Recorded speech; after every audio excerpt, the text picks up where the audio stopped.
Welcome, ladies and gentlemen, to another really awesome interview here with someone that is been on my list for a long time. I heard about the legend of Mr.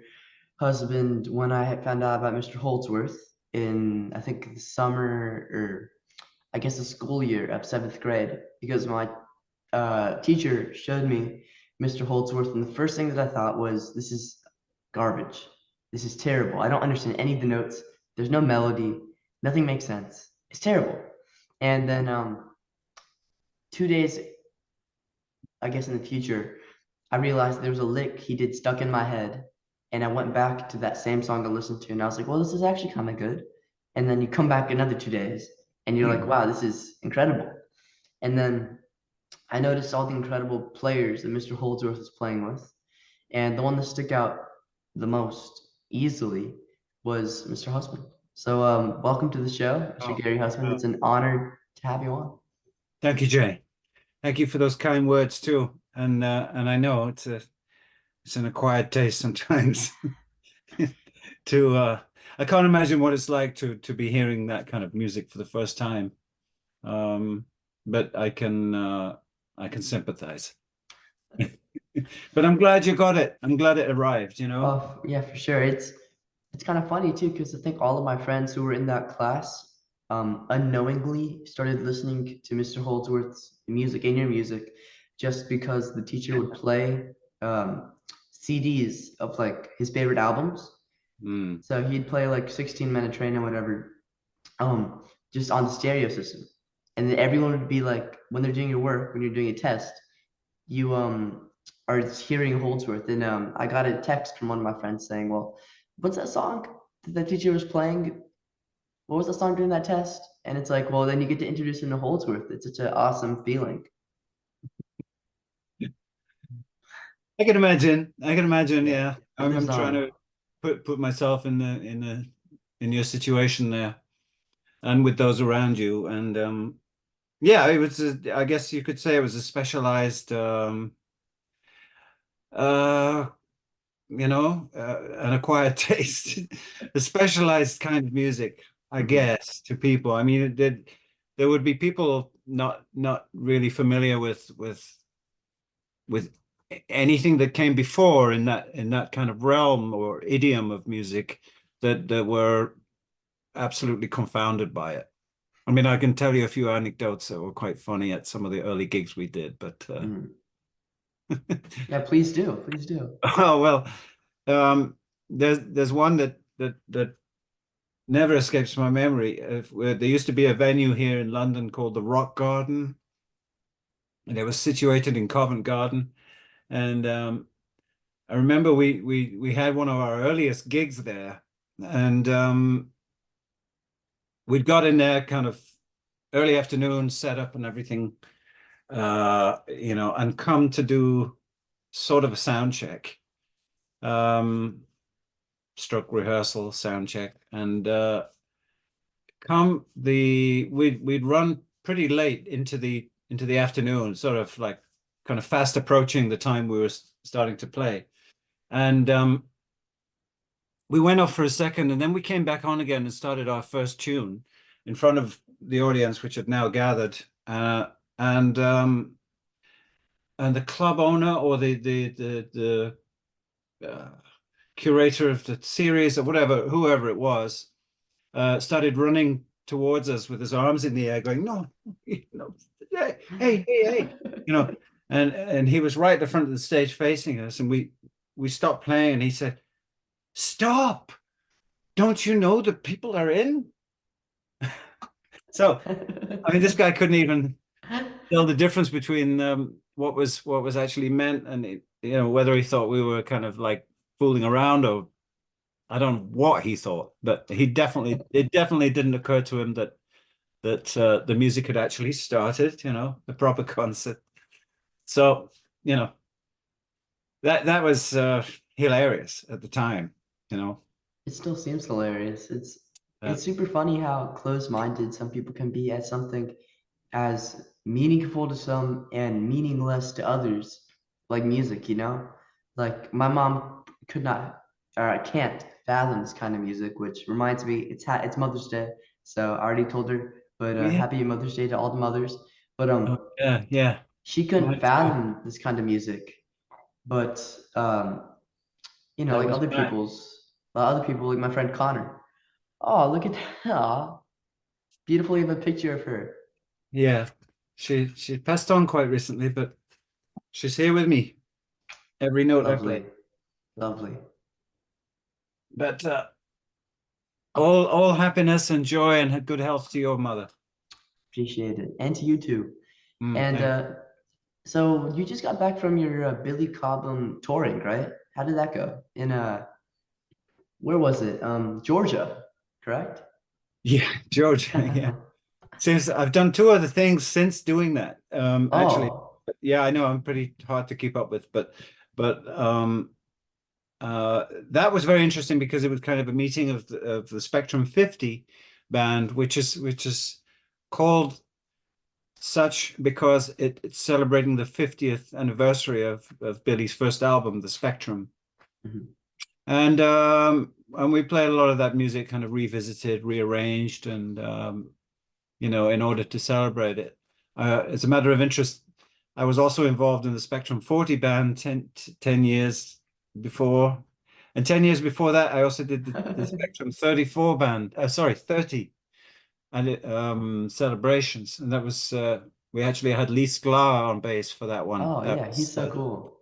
he was the one on the original record. So, and it was a long time ago. But But it man, happened. 60. For So 60, you got to yeah, get Lee back on. hey, yeah, that would be great. Hopefully we're all still here.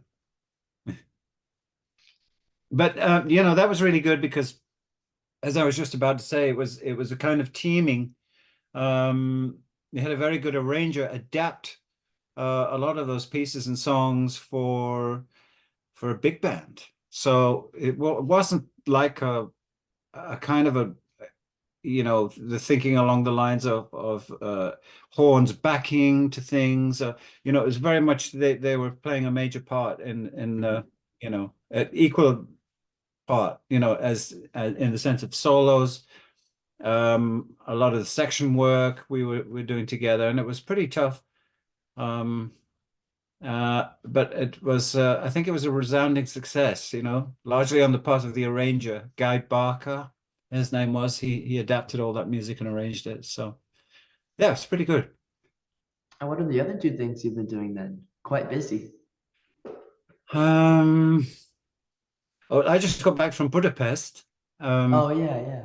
which you may know as a beautiful, old, historic, and uh, beautifully cultural, wide-ranging city there.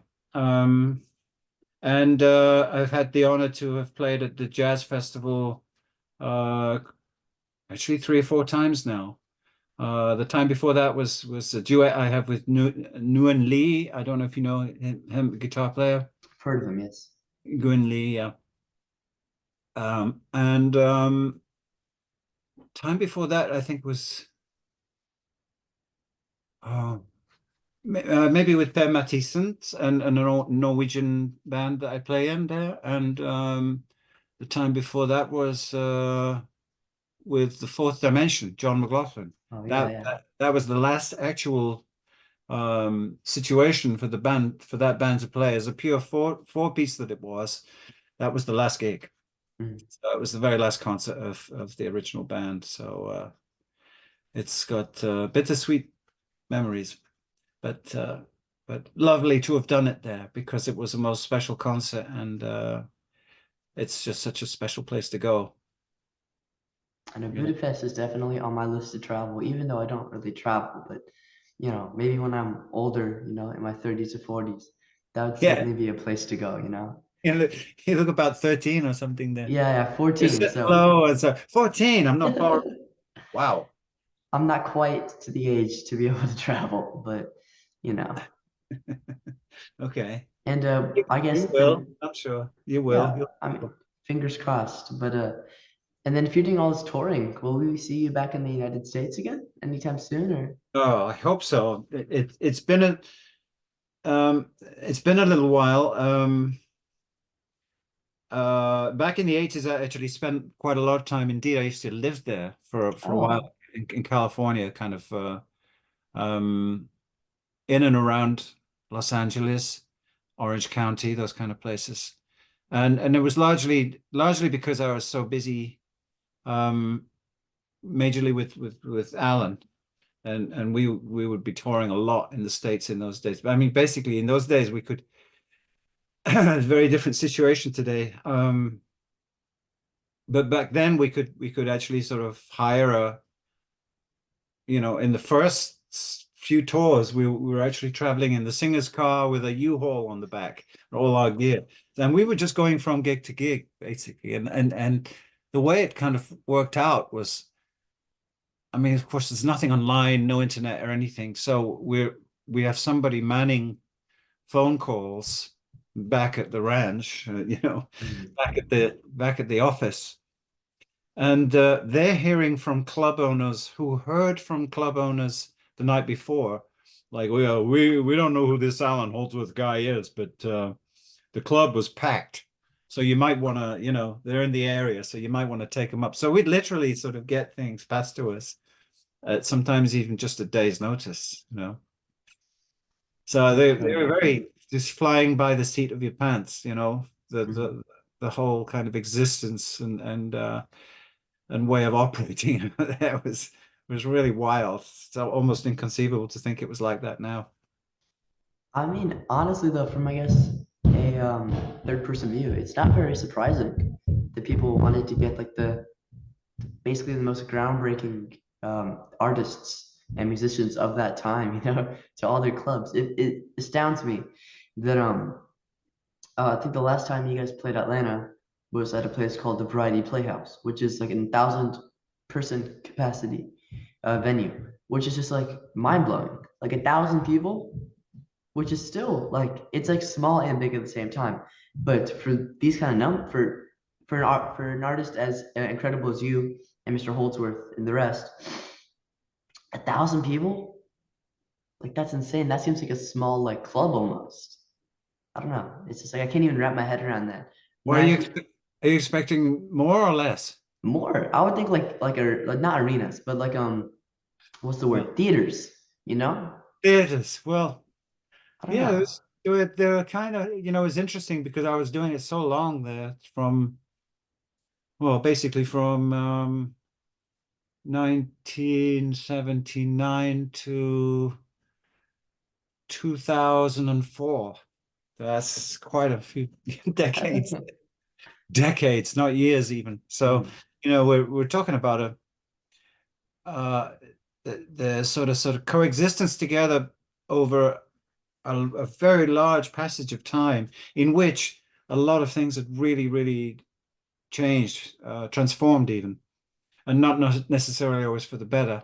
mhm, But we're in the arts. This what we have to kind of battle, um, and fight wherever necessary to step forward. Sometimes it's um, there's resistance sometimes to things that come along and they have a certain precocious mood to them, or mhm, some people hear as aggressive. I mean, we just heard it as very, the reach was big. We were reaching for a lot, and we were digging really deep in that music, and it was always very different every time. I mean, no different to any of the other real jazz movements or great groups of the past, really. I mean, they all, you can follow the trajectory of the way they from when they started. It was a lot tamer, a lot more within, a lot more, and mhm, sometimes a little more rigid, but certainly not. It hadn't reached any kind of level of the adventure, of the probing that took place much later on in the group's formation. So it really had a lot of history to it and a lot of real roots to it, and surprisingly to some, it required absolutely hardly any effort. I mean, I don't know if I could tell you the first time I got to play with him, he'd he'd he'd seen me playing with somebody else, and I was just about to leave that particular band, and he said, I just, I really enjoyed the way you're playing, and would you like to play sometime? And I said, yeah, sure. No, of course I want to play. I mean, and we did, and I remember we set up in a small studio with some local friends of his in London that came to sort of make up a band sort of situation, so that we could play in situ and see how it felt, kind of thing. And I think that what was going on between myself and him on that day was, I don't know, it was life changing for me. But it just started. We just started playing, and I remember the other musicians playing, and at some point in time, with eyes closed and concentration deeply somewhere else, they must have packed up. Everybody else in the room, they must have packed their instruments up and left. And I have no memory, and nor did Alan, of anybody leaving or getting up or stopping playing or anything. We just had this thing. And then, so the first time we kind of stopped for a minute, we realized nobody was there. Where did they go? Nobody knew. Only they weren't there.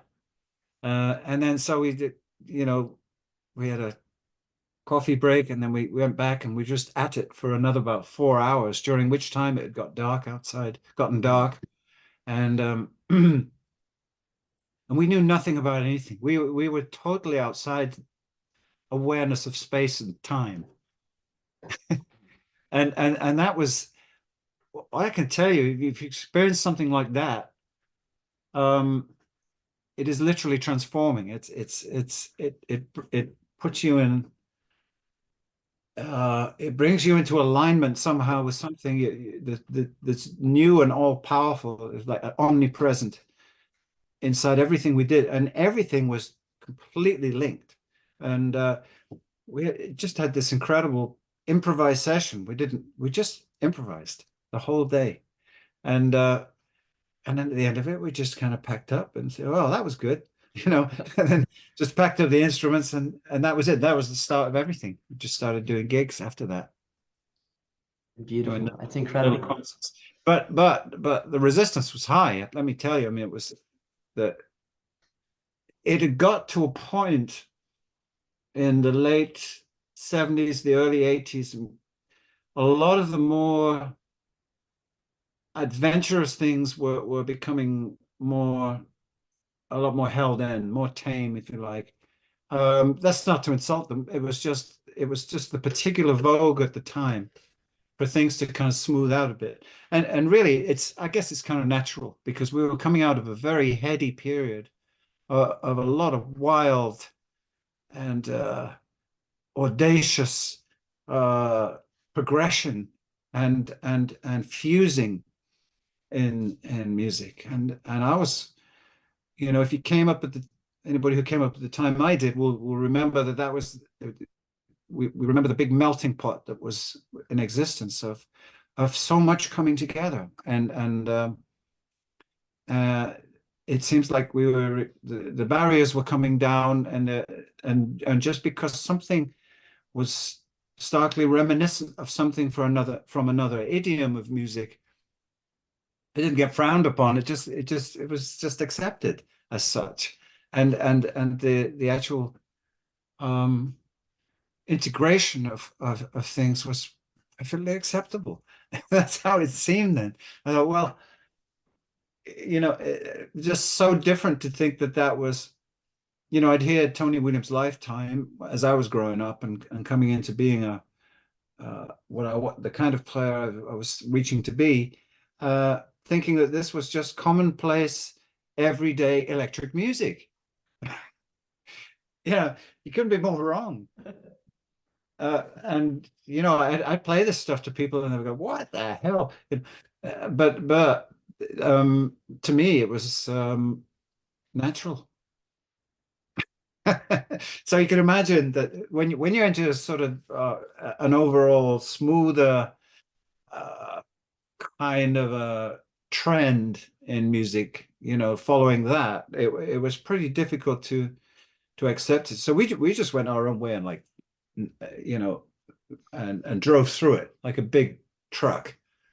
And just like, no, we're not ready to smooth out, anything but, it's even more intense and more uh, of of an electrifying essence than ever before. So, I mean, we definitely didn't have any plans to sort of try and tailor it in any way. So it was a lot of the times, but Jay, it was really just emotional. It was so emotional. It demanded so much of us.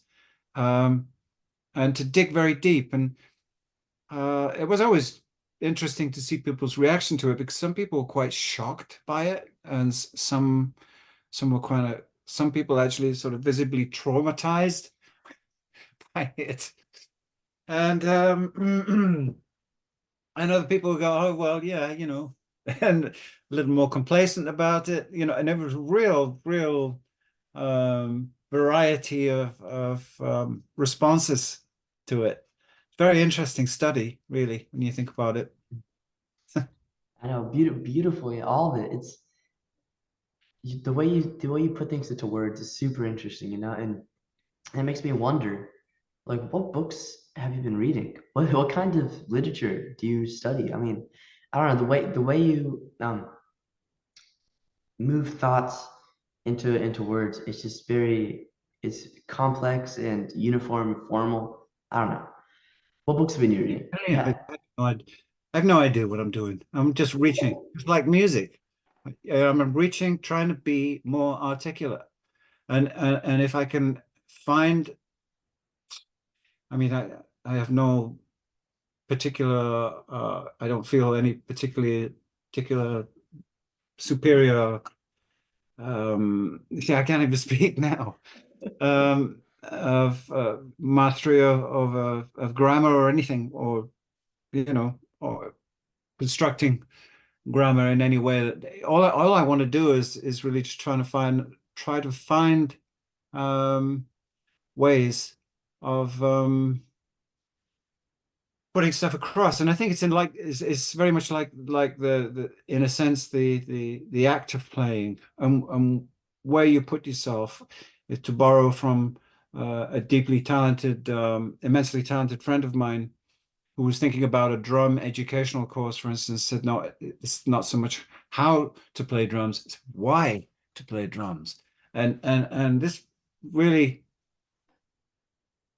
this really puts you in the realm of the way, you know, we certainly felt about music and doing what we did with Alan and everything we're, struggling and continuing on to try and do today. That makes any sense. Yeah, no, it does. And I'll certainly um take this newfound knowledge into my other playing because the thing I enjoy most is improvisation. And Yeah. I was trying to do a like improv kind of guitar group uh, Mm, a week ago with some buddies because it was right before the talent show, and it was mm, kind of, I guess I was spoiled by listening to others do it because like it really is, it's hard. And then when um, there are players on different levels, like one of my friends, not to knock him, but he was just doing the pentatonic scale over and over, up and down, as his mm, improv solo. mm. So I don't know. Also, the finding of players is quite hard. I found a good But drummer though. I found a oh, great cool. drummer. Oh, good. His name is Jack. Hi, Jack, if you're watching this. He's awesome. So I've Hey, jammed with him a Jack. couple of times, Oh, and God. And your instrument, Jay? I do guitar and violin. Oh, really? Wow. What a great combination. And do you have them both going on simultaneously? Are Yes. they? In 30 minutes, I'll be going off to a violin lesson. Oh, amazing. Alan used to play violin. I know. Are there any videos in playing? I can't really find any. There might be something with Soft Machine. Um, there might be something on YouTube from well, what would it have been? 74 kind of period, 1974. And I'll look that up because I read his Yes, book. I read you look horrified. 1974, yeah, not 1904. No, no. I know it's a long time ago, but you can. I've seen some. I've seen it. I think I've seen a little bit with during his tenure with Soft Machine. Mhm. Okay, I'll definitely look that up. Thank you. And Yeah, something else that's been really interesting to me is you talked about how you were in LA in the 80s. yeah. Did you ever see the emergence of this certain genre and movement known as stoner rock, or that kind of period when uh, popular music shifted into a heavier kind of field with more distortion, more drugs? And what are your thoughts on that? Uh, what are my Because thoughts on what? it emerged. I Well, don't know the term. I don't remember the no, term. No, yeah, because it came out of Orange County with I a was couple probably of too stoned to remember. Who knows? No, I'm kidding. yeah. I don't even know if you can play the kind of music that you're playing, with I guess outside influence being like weed and stuff. That doesn't seem, it feels like it would impair you. I Yeah, I think have it's no knowledge on it, but I'm just saying. I think it's a beautiful objective to aspire to be pure, Mhm. especially with music. I mean, with every regard and complete respect and complete humility to music. But at the same time, a little mind altering. I'm not going to say what I was going to say, but it's you can just take it in small degrees Mhm. and make a story and make a comparison such as you have a small beer before playing. I know Alan loved his beers. Well, he did, yeah. He'd have more than small beers too. Anyway, but that's another story. But I mean, and that's incredible Mhm. because towards the end of his life, I mean, it was a terrible sickness for him in the end, and yet he played so lucidly, and his accomplishments and achievements on stage, even in the very last year we toured, 2014, um, was they were incredible. He was almost interstellar. I don't know how to explain it. He Perfect was, word for it. but he was really he was really on track, despite the fact, he had about, you know, five greyhounds before playing the gig. That, hey, for some people, but I've experimented it with all, but not as a certainly not in a kind of regular or extreme fashion. Mhm. I was just about to say about the small beer that I thought. This is a mistake we can very easily fall into with like what works and what doesn't work, what's conducive, what's not.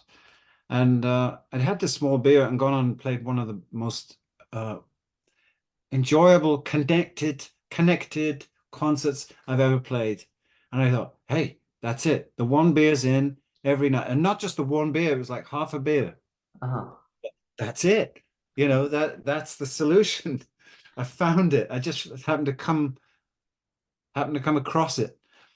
And of course, the next time I tried it, it was just a complete opposite uh, experience. Mhm. It was hopeless. I was sluggish, slow. I wasn't in the moment. And I thought, well, for something to be so extreme, like 1 minute, okay, that's what I'm going to do that from now on. And two, I will never do that again. And the same can be said of, having a little. Uh, some people can't get on stage without having a little bit of a smoke or a drink. Mhm. And and they're amazing. So maybe the most apt term is whatever works for you. But I think I do understand the reach people feel. People demand of themselves, and they want to be feel um it's just to kind of transport themselves and put themselves in a deeper focus in order to be um, more articulate of their innermost feelings, which I believe is the basis for the reason, the fundamental behind everything. Can only speak for myself, I guess, to play the best. That's where I need to be. Mhm. Um, and that's what I want to do. And not only that, everybody who influenced me, all the unbelievable great musicians who influenced me, past and present, all had this unbelievable message in the root. It was like the greatness was informing them of spaces in their improvisations, how long they left. Everything had meaning to it, or Mhm. has meaning to it. In the hands of the people that I loved. They made just they, they made just the most instantaneous, joyful communication to me of exactly who they were, and I felt intensely moved by that. So, um, having had that, and still have it today, and I can't see it going anywhere anyplace soon. Um, uh, there's also the experience of just of what you take to the stage, having experiencing life. Like, for instance, to walk down the road. I remember walking down the road and I saw an old man and he was walking towards me. And the closer he got to me, I could kind of see his age, and he was not young. And as closer I got to him, it was revealed his whole history in his face. Mhm. And I saw in his face, I saw everything he'd been through. And I took that to the stage. It affected me on a deep level. And I allowed that to. It's not like I even allowed it. It just happened because I I soaked it in. I had sort of internalized it and integrated it in terms of what was behind what I'm trying to do in a playing situation and bring to music. Not to say I was not in the music, because I absolutely was. It was just it was helping. It was making an improvisation come out in a way vastly different from how it would have done had I not seen that man. That's all I can tell you. And I and I and I and I I'm full of I'm so humbled by that, because it just brings you, it's like showing you what's there, what's there, how it can affect you. And if you can make if you know, long story short, if I can make anybody feel as moved and as touched by music as people have me, then I will die a very happy man. That's No it. words. I have no words. I So, me either. No words necessary, Jay. yeah. Excuse me. No, Um, of course. I always want to, when I see your name spelled, it's because American J is Jay usually, right? Yeah. Well, it's because this is Indian J. So even though Indian J, I'm even more happy about. like I was born here. I've been to India once, but I don't know. I still Only have that little bit of culture in me. only once. Where? All over. We came in Gurgaon, which is where my grandparents live. Ah, Um, Hung out there for a little bit to explore the city. Then we went to the city named after me, or I guess I was named after the city, Jaipur, and oh then yeah. Wow. explored that a little bit, and did like road trip stuff on the way back and up. It was a wonderful experience and a different type of connection. You have that musical connection, Mm. which I've had too, and then there's a cultural connection, which I'm also sure you've had.